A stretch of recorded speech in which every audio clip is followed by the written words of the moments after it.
Natapos na yung piyesta mga kayanggans. Ito po ang nanalo, pork press. Simple lang yung design nila pero maganda. Ayan. Tara. Video natin to para next year makakuha tayo ng ibang idea. Saka sakali. Ayan. Ganda.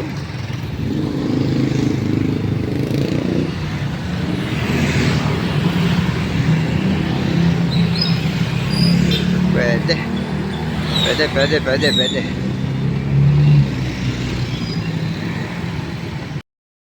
Ayan yung setup ng purok udo.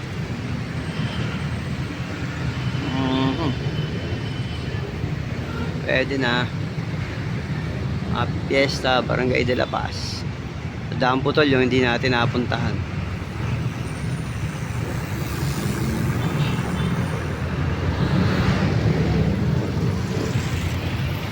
Okay. Pwede na yun. Ito naman yung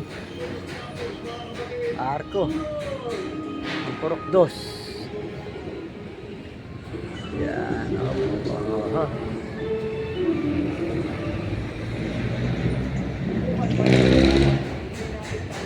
Yung banderitas nila, ayan. Mula dyan hanggang doon.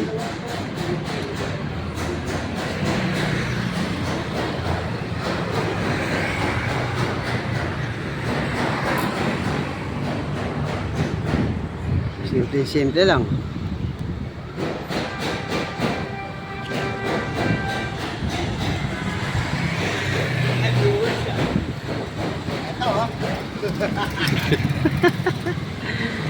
Ayan.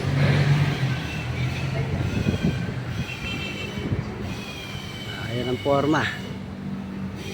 Ang ginamit nila recycle din ng mga bulaklak. Puro bulaklak, karamihan. May gulong.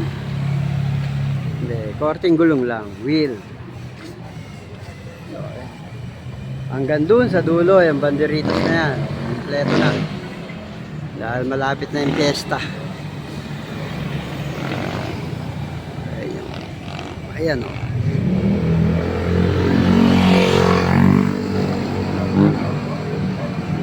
Ang tema niya ni Pahiyas Festival.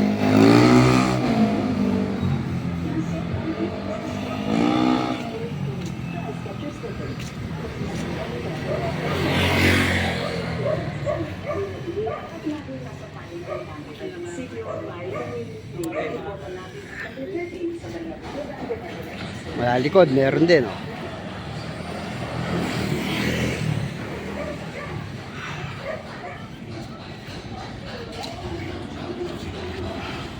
Ito naman yung likod.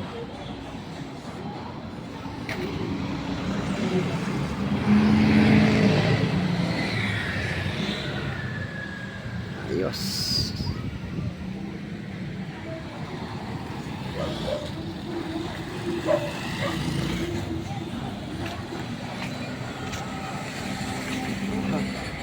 Pasyalan naman natin ng purok uno sa mga susunod na araw. So, ayan. Natapos na yung arko ng purok 4. Last day na kagabi, April 30, sa paggawa sa lahat ng purok.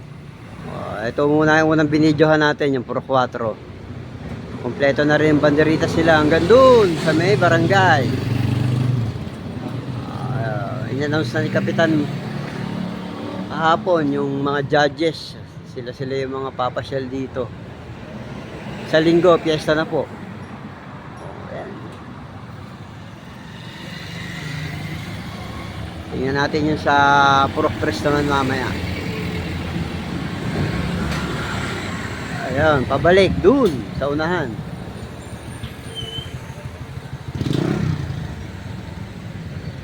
Okay, mga design, lapitan natin.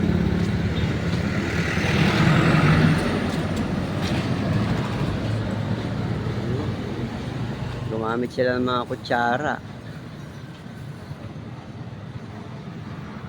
para gawing bulaklak. At pinatuyo yung dahon. Yun. Plastic bottle.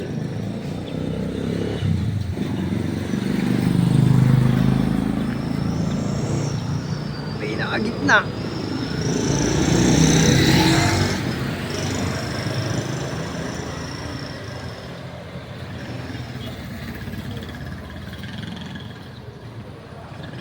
Okay na, naintindig na.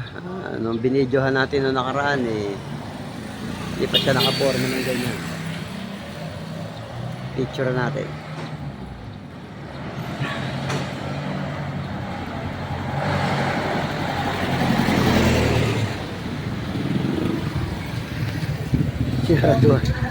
Oy, pare, wait lang. Sabay ako.